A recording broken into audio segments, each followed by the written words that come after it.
within 6 months of not having the ability to make money. Will you support the Build Back Better plan so that we can have justice and solutions that we need for immigration, labor, climate change? Pass the bill. Build Back Better, pass the bill. Build Back Better, pass the bill. Build Back Better, pass the bill. Build Back Better, pass the bill. Build Back Better, pass the bill. Build Back Better, pass the bill. Build Back Better, pass the bill. Build Back Better, pass the bill. Leftists are beginning to absolutely eat themselves alive. That's right. In this video, we're going to take a look at the latest example of the burgeoning Democrat civil war. We're going to see how at least one of these activists is an illegal immigrant. And stick with me to the very end of this video, where I'm going to show you precisely why leftists are more and more turning on each other. Butter the popcorn. You're not going to want to miss this. Greetings, everyone. Patriots all across the globe. Dr. Steve here with you. Great to be with you. As always, I am your daily fake news antidote, offering patriotic analysis to help you to think better so you can feel better in these crazy and turbulent times. So if you haven't done so, you know what to do. Make sure to smack that bell and subscribe button. Before we begin, let's give a huge shout out to the sponsor of this video, and that is Prepper's Peak new solar water heater. You know, with all the lockdowns we've been witnessing over the last year, the solar water heater can turn out to be our very best friend.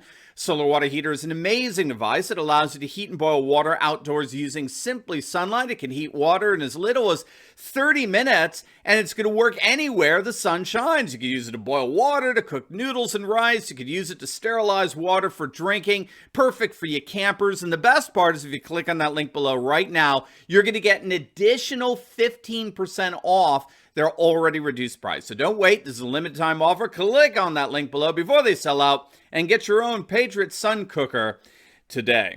All right, gang, let's dive right in here. My, oh my, you know, I'm not one who likes to say, I told you so, but I got to do at least a little bit of gloating today, and that's because our final video last week was on how the Democrats were self-destructing as a full-blown civil war appeared to be erupting on the left. Well, now it appears that that civil war is being fought on new fronts, even bathrooms. Yes, that's right. Even the bathroom stall is no longer sacred. Of course, I'm referring to the unpleasantries that the Democrat senator from Arizona, Sinema, was treated to over the weekend. If you have not seen this video, Sinema was actually accosted and harassed by far-left activists. It appears while she was at Arizona State University, where she teaches a class, and these activists were livid over Sinema's refusal to support the $3.5 trillion spending debacle that the Democrats are trying to impose upon our nation that wants, frankly, nothing to do with it. And so these activists followed her into the women's bathroom and actually filmed her while she was in the stalls. Take a look. Build Back Better, pass the bill. Build Back Better, pass the bill.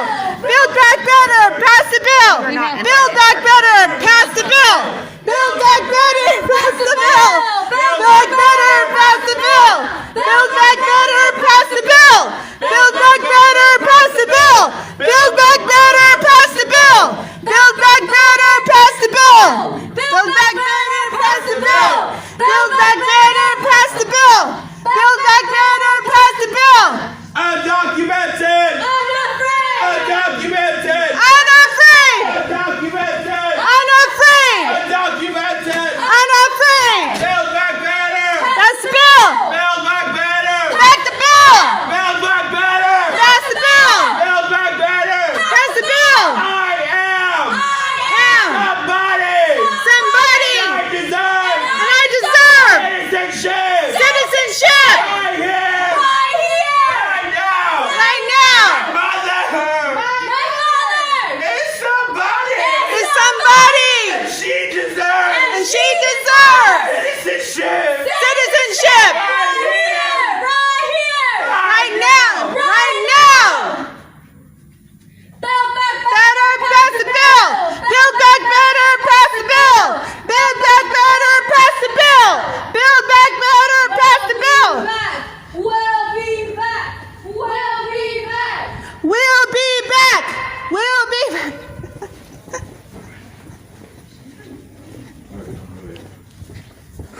Now, these far-left activists who, as you heard, make absolutely no sense when they open their mouths. I mean, it's so bizarre the way the far left doesn't seem to be able to speak without scripted talking points that commit virtually every logical fallacy imaginable. But these activists come from an organization called Lucha, which stands for Living United for Change in Arizona. It's a Marxist outfit which describes itself on its website as, quote, an organization led by change makers fighting for social, racial, and economic transformation. We are committed to human dignity, inclusion, equity, and collective growth. We work to reclaim our shared power alongside our families and communities, yada, yada, yada. And as it turns out, one of the harassers identified herself as a girl named Blanca, who claimed that she was brought here to the United States when she was 3 years old, that her grandparents were then subsequently deported, and she in turn claimed that she needed a pathway to citizenship, and that her grandfather just passed away and she couldn't go back to Mexico because there's no pathway to citizenship. In other words, she couldn't go back to Mexico because she couldn't get back into the United States.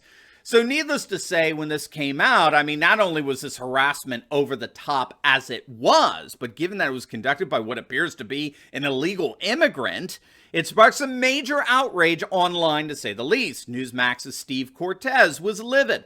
How can our republic survive if we tolerate trespassers who openly live here unlawfully, publicly and aggressively harass elected officials, and demand even more accommodations for illegal aliens? Well, it can't survive, Steve. You know that. They want to destroy our nation. They don't want to survive. These are post-American activists who want to recreate this country in their own image. Matt Walsh tweeted out, quote, the girl doesn't even belong in this country, and yet she feels comfortable harassing a senator in the bathroom. You couldn't get away with this in any other country, only ours. She should be deported after this, but she won't be. Christina Pushaw, press secretary for Florida Governor Ron DeSantis, responded, quote, only in America would an illegal alien be able to attend a taxpayer-funded university, chase a U.S. senator into a bathroom to harass her, brag about it publicly, and be praised rather than instantly deported. Seriously, if an American went to any foreign country and tried something like this, they would be arrested and deported, and that would be fair. Also, the illegal immigration activists in this video are saying that they knocked on doors to get Sinema elected in the first place. How is that not foreign election interference if they aren't citizens? And did they vote? And for me, the icing on the cake was the fact that hashtag Deport Blanca immediately started trending on Twitter. And to make matters even worse, apparently it's illegal in Arizona, as it is in most states, to film people while they're in the bathroom. But if you're wondering whether any of these far-left lunatics are going to be prosecuted for what they did, well, I obviously can tell you, don't hold your breath. Now, just so you know, the other Democrat holdout on this insane $3.5 trillion Marxist spending spree, West Virginia Senator Joe Manchin, he did not escape getting harassed. As it turns out, a bunch of kayakers confronted Manchin on his houseboat over the weekend. Did you know that? That Manchin lives on a houseboat when he's in D.C.? But as it turns out, if bathrooms aren't safe, then of course neither is your houseboat going to be. But regardless, against the backdrop of my video on Friday, and I'll link it down below for you as well in the pinned comment section so you can watch it after this one. You're going to love it. But it does appear that we really are seeing the left begin to eat its own here. Now, this, of course, has been a huge problem for the left of late, eating their own. And a number of commentators have pointed out that this is largely because leftist liberals are emphatically not actually liberals. They're Marxist progressives. And Marxist progressives demand absolute ideological loyalty to the party platform. Free thought simply be damned. For example, Piers Morgan, who still identifies himself as a liberal, he fully recognizes just how unbearable leftists have become. In his words, quote, liberals have become utterly, pathetically illiberal, and it's a massive problem. Again, here's how he puts it. It's awesome. What's the point of calling yourself a liberal if you don't allow anyone else to have a different view? Well, That's a pretty obvious question, isn't it? Liberals, in his words, have become intolerably illiberal. Bill Maher, too, has come to the same conclusion. In fact, he coined a new term for leftist liberals. He calls it progressivophobia, which he defined as, quote, a brain disorder that strikes liberals and makes them incapable of recognizing progress. It's like situational blindness. Only what you can't see is that your dorm in 2021 is better than the South before the Civil War. It's fascinating because, as Maher points out, it looks like we can't even call them progressives anymore, since they seem completely incapable of acknowledging any hint of historical progress in our nation. Which means that if they're not liberals and they're not progressives, then what are they?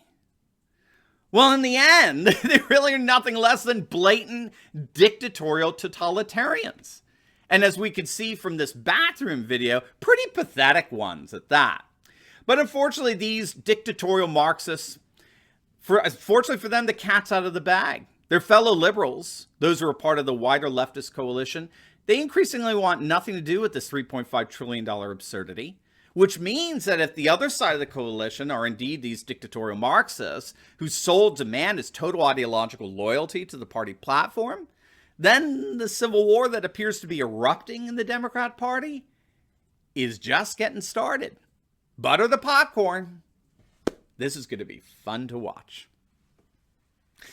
Now, before you go, you will definitely want to check out my video on the Democrats self-destructing. Even leftists are admitting that a civil war is erupting on the left, and it's going to absolutely make your day. You're not going to want to miss it, so make sure to click on the link, and I'll see you over there.